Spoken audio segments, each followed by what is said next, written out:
Hey there, I'm Michael, and this is the announcement of who won the Review Wars Best Sci-Fi Game. Who did you vote for?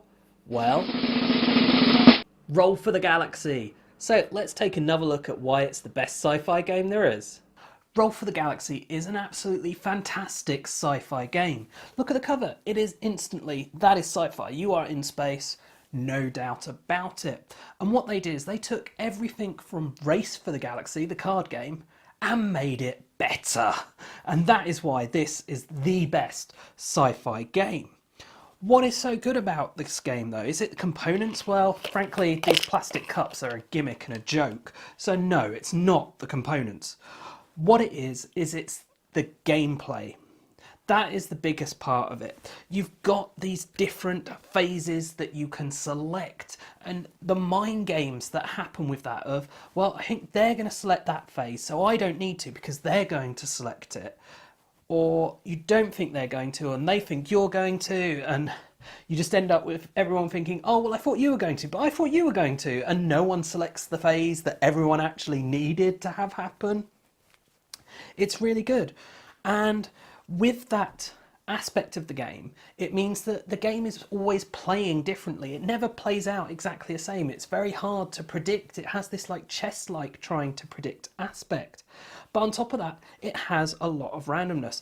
Now, with the setup, it has these huge number of starting tiles that you then combine in different ways. So the actual starting setup, the asymmetric starting setup, is going to be different nearly every single game because there's so much, this gives so much variety and replay value to the game.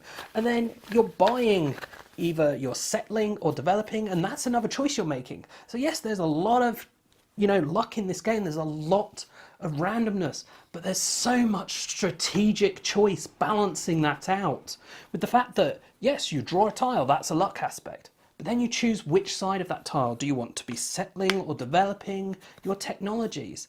And either way, this is going to get you points when you do it, and you allocate dice to that, and you can build up your tableau, getting new abilities, new dice into your dice pool. There's a dice pool building, and look how many of these tiles there are.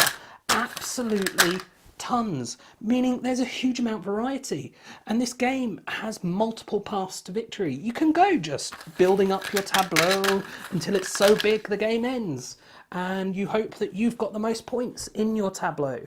Or you can go trading and get victory points, and if the victory points run out, the game ends. And people might be sat there going, oh, but I've only just started getting my engine going. But you went heavy trading early and you finished the game before they had a chance. Or you went heavy developing and settling before they had a chance to get their trading engine going. There's so much going on in this game. It's absolutely fantastic. And then on top of all of this, you have this bag of dice. This is a giant bag of dice, and you get the joy of just rolling dice out all over the table.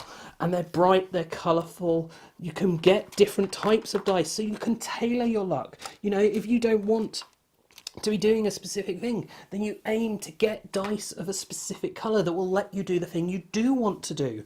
Or you get dice like these green dice that have stars on that mean you get to choose what you can do with it. Yes, there is a huge amount of randomness, but there is so much you can do to mitigate it, and it's so fun just rolling your dice. There's so much replay value in this because of those random elements, and it scales fantastically. It plays 2 to 5, and you know what? It plays 2 to 5.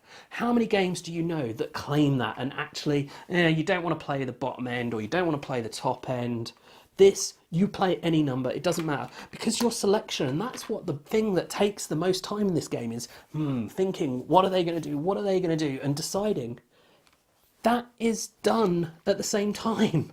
You are all doing that simultaneously. So there's no add more players, add more time. It takes the same amount of time no matter how many players you have.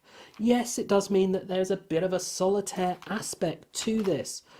But it's that whole thinking, what are other people going to pick, that breaks away from that solitaire aspect. And you might think, well, hang on a minute. If That's the only interaction there. How can it be as good at two-player? Because you've only got one person to think about. Well, they've thought about this, and you also have, at two-player, a random dice you roll that will randomly select a phase. So there's still an element of you never know what might happen, but you can still plan for what that other person might do. But even if that plan goes wrong, things could work out or could not. This is an absolutely fantastic game. That's Roll for the Galaxy. Be sure to vote for it in the comments below. There you have it, the best sci-fi game there is, according to you, the viewers, of Review Wars. So do join us next time and you'll be able to see the nominations for the best abstract game and then vote for your winner. I do hope you've enjoyed this video. If you have, please do check out the rest of the videos on the channel as well as our contributors' channels, and do also share and subscribe the channel. And as always, thanks for watching and bye for now.